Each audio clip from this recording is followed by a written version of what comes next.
ఇవాళ వైఎస్ఆర్ కాంగ్రెస్ పార్టీ ప్రకటన ఒకటి చూశాను. పార్టీ సోషల్ మీడియా విభాగానికి బాధ్యులను నియమిస్తూ జారీ చేసిన ప్రకటనది. అందులో ఎవరెవరు ఏ ఏ జిల్లాలకు చెందినవారో సూచిస్తూ ఒక వ్యక్తి పేరుకి ఎదురుగా వైఎస్ఆర్ అని రాశారు. ఒక క్షణం బుర్ర పని చేయలేదు.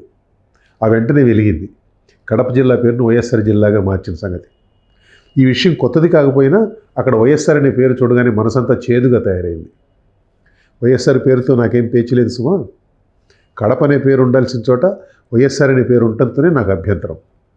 ఒక్కసారి ఆలోచించండి మీరు కూడా. కడప అనే పేరుకున్న ప్రాశస్త్యం ఎలాంటిది, ఎంతటి ప్రఖ్యాతిగాంచిన పేరు అది. అలాంటి పేరును తీసేసి చరిత్ర చెత్తబుట్లో పడేయటమా?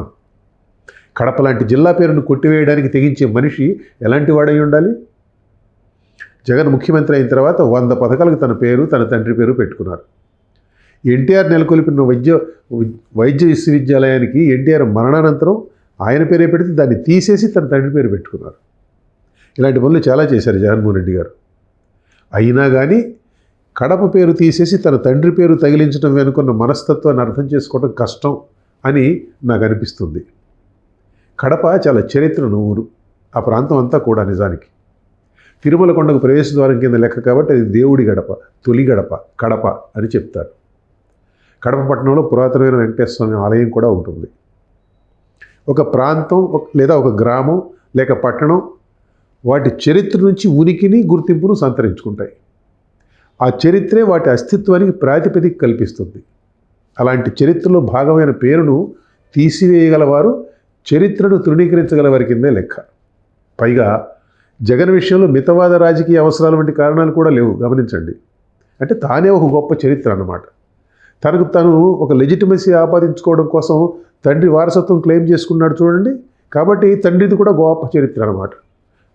మనం అలా అనుకోవాలని ఆయన ఉద్దేశం. తాను సృష్టించిన అబద్ధాన్ని తాను నిజమని నమ్మే స్థితికి జగన్ వెళ్ళిపోయారేమోనని నాకు అనుమానం. అలాంటి మనస్థితిలో నుంచి కడప జిల్లాకు ఆ పేరును తీసివేసి తన తండ్రి పేరు తగిలించారనుకుంటున్నాను నేను. అలానే అనిపిస్తున్నది నాకు. వైఎస్ రాజశేఖర రెడ్డి మరణం తర్వాత జిల్లాకు ఆయన పేరు తగిలించి వైఎస్ఆర్ కడప జిల్లాగా మార్చారు. అదే తప్పు అనుకుంటే ఆ తర్వాత ఏంగా కడపనే ఎగరగొట్టారు. జగన్ హయాంలో జిల్లాల పునర్విభజన జరిగినప్పుడు ఈ పని చేశారు. కడపను తొలగించి వైఎస్ఆర్ పేరు మిగిల్చారు ఫైనల్గా. ఇలాంటిదే మరో నిర్వాహం కూడా ఉంది. విజయవాడ శివారులోని కానూరు, పోరంకి, తాడిగడప గ్రామాలను కలిపి ఒక మున్సిపాలిటీగా మార్చి దానికి వైఎస్ఆర్ తాడిగడప అని పేరు పెట్టారు. ఎక్కడి తాడిగడప, ఎక్కడి వైఎస్ఆర్? ఆయనకు తాడిగడపకు సంబంధం ఏమిటి అసలు? ఈ లేని సంబంధాన్ని సృష్టించిన మనిషి ఆలోచన విధానం ఎలాంటిదో ఊహించండి ఒకసారి. 2024 ఎన్నికల ఫలితాలు వచ్చిన రోజు సాయంత్రం మహిళలు వెళ్ళి స్థానికంగా ఉన్నవారు మున్సిపాలిటీ కార్యాలయంపై ఉన్న వైఎస్ఆర్ పేరుపై తారు పూశారు. అదే రోజు హెల్త్ యూనివర్సిటీ కాంప్లెక్స్ భవనంపై ఉన్న పేరులో ఆ వైఎస్ఆర్ అనే పేరు ఓడగొట్టారు. ఈ పరిణామాలు మనకు ప్రజల మనోభావాలతో నిమిత్తం లేకుండా పాలకులు చేసే పనుల పర్యవసనాలు ఎలా ఉంటాయో సూచిస్తున్నాయి. ఈ పేర్ల ప్రహసనం ద్వారా జగన్మోహన్ రెడ్డి తన తండ్రి స్మృతికి కొత్తగా కలిపిందేమీ లేదు. ఇంకా చెప్పాలంటే కాస్త చెడ్డ పేరు యాడ్ చేశారు. ఈ మార్పులు ఇలాగే కొనసాగడానికి వీలు లేదు. తప్పు జరిగితే దాన్ని సరిచేయాల్సిన బాధ్యత ప్రభుత్వంపై ఉంటుంది. తప్పు అని తెలిసిన తర్వాత సరిచేయకపోవడం సరికాదు. కడప జిల్లా పేరును వెంటనే పునరుద్ధరించాలి.